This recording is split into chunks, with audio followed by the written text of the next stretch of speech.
Estamos a falar para uma rádio pública, não se pode dizer gatunos, mas naturalmente isto é um roubo, e é um roubo descarado, porque não se diz, mas o que estamos a fazer todos é, no fundamental, a pagar as dívidas da banca. Estamos a pagar o desendividamento da banca. Ouçam-se os banqueiros e é a voz do governo. O governo é a voz dos banqueiros. A palavra resgate é a palavra inadequada para o acordo que Portugal, o Estado português, fez com, neste caso, com a Troika. O que nós tivemos foi uma coisa diferente.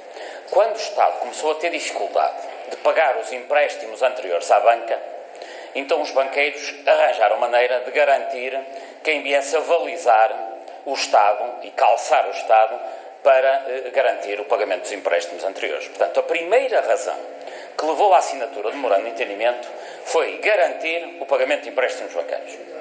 Que neste momento, no Orçamento de Estado de 2013, dos tais 70 e tal mil milhões de euros, a maior despesa, não tenho dúvidas sobre isso, vai ser pagamento de dívida. Pagamento de juros. Portanto, nós não tivemos um resgate. Nós tivemos um sequestro, que é uma coisa diferente. Ficámos sequestrados na própria dívida, no Estado português. Ainda por cima, com a agravante, que no momento em que foi assinado o memorando de entendimento, assinaram-se 3 acordos portanto, o acordo de memorando de entendimento e 3 empréstimos, cujos contratos ninguém conhece. Mas há alguma coisa que se vai sabendo. E, por exemplo, que a parte que foi contratualizada com a FMI nem sequer foi em euros, foi num pacote chamado SDRs, e que tiveram esta pequena particularidade, com a flutuação cambial, desde maio do ano passado até setembro, até agora, até outubro deste ano, já foram ao ar, da flutuação cambial, 2 mil milhões de euros. Portanto, o empréstimo já não é de 78 mil milhões, é de 80 mil milhões. Enquanto os governos, e este, o anterior e o anterior, e o anterior, e o anterior também, estiverem reféns do poder do Grupo Espírito Santo, do Grupo Melo, do Grupo Mota, etc., não há hipótese, porque é evidente que, no fundo, se é a raposa que está a guardar a capoeira, não vai criar grandes medidas de segurança para as galinhas. Este é que é o problema. E por isso, volto à questão que falei no início, enquanto não houver vontade de afrontar estes grupos poderosos, estamos a falar de dívida, muita dela foi paga a juros enormes de empréstimos anteriores, mesmo neste momento a taxa de juro é mais elevada do que devia ser. A taxa ponderada dos empréstimos contratualizados agora é 3,6 qualquer coisa. Quando, se o governo português lançasse empréstimos internos com certificados de aforro, como houve em tempo, podia estar a pagar 2,5. E agora digam-me, qual é a razão que leva um primeiro-ministro, um ministro das Finanças, se pode lançar uma parte da dívida a 2,5%, opta por pagá-la a 3,6%, já sem falar daquela que está a ser paga a 6%, não é? Já sem falar dessa. Que razão é que é isso? Qual é o motivo divino, ponderoso, que faz com que eu, que se posso pagar a 2,5%, pago a 3,6%? E pago outra parte a 7%.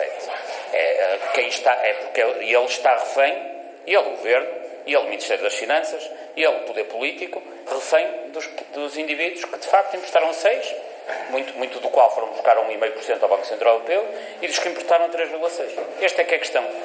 E com a agravante, como sabem, cada vez que alguém diz há que renegociar a dívida, tem que se pagar. Claro que tem que se pagar, onde é que está o problema? Alguém disse que não tem que se pagar. Tem é que se pagar de forma equitativa e justa. E tem que se pagar uma parte, porque eu recordo, por exemplo, o Equador, houve uma componente da dívida que era a chamada dívida odiosa, não vou agora aqui perder tempo com isso, que é toda aquela dívida que não foi devidamente investida no Estado português, nem sequer se deve pagar. Aqueles que ganharam com isso, que a paguem se quiserem.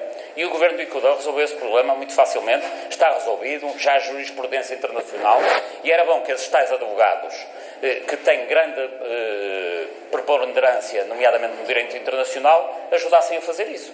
Há aí um escritório que é conhecidíssimo pela sua capacidade na área do direito internacional, que é o Quatro Casas, que era do professor André Gonçalves Pereira. Agora é evidente que não são os sócios que lá estão, como é o caso do António Vitorino, como é o caso de Paulo Rangel, etc., que vão resolver o problema, como é evidente. Arranjem advogados que se tenham no Estado português e não advogados que se utilizem do Estado português. Porquê é que eu, se quiser comprar dívida pública em mercado primário, não me deixam? O país não me deixa, o Estado não me deixa. Pode explicar-me? Não deixa como? Não. Eu, se quiser, nos Estados Unidos, o cidadão pode subscrever, entrar no site, candidatar-se e receber em mercado primário. Sim, aqui em Portugal, os bancos vão lá e depois vendem a quem querem. Nós podemos ir ao mercado secundário. Sim. Porquê é que não há acesso direto ao mercado primário? Pois, essa é uma possibilidade. Nós a questão de termos obrigações do Tesouro para o retalho é uma uma possibilidade que temos vindo a estudar. Não é? Eu penso que temos que olhar com mais cuidado também para o retalho. E posso observar que até agora não foi feito porque os bancos não querem concorrência?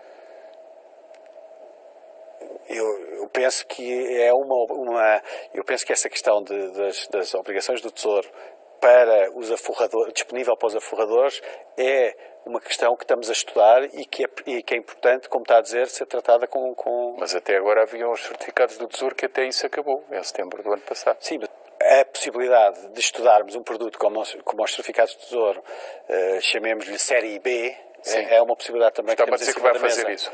Não lhe estou a dizer que vou fazer.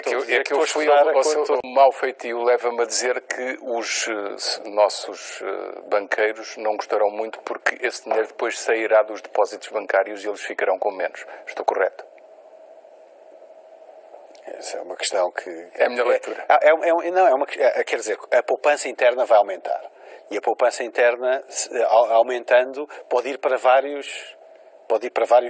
ser canalizada para vários instrumentos, não é? Um deles é os depósitos bancários, os outros poderão ser instrumentos de aforro do Estado e... Eu devo confessar-lhe que gostaria de emprestar ao Estado e receber 5% ao ano.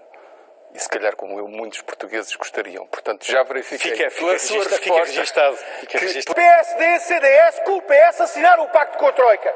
O que é que lá andaram afinal a fazer Miguel Frasquinho e Eduardo Catroga? Andaram a fazer contas no Ardósia? Se as contas estavam mal feitas, porque é que não as fizeram bem na altura? Como é que subscreveram um pacto que tinha contas erradas e que tinha programas mal feitos? Os senhores têm que assumir a responsabilidade pelo desemprego a que estão a empurrar a maior parte dos portugueses.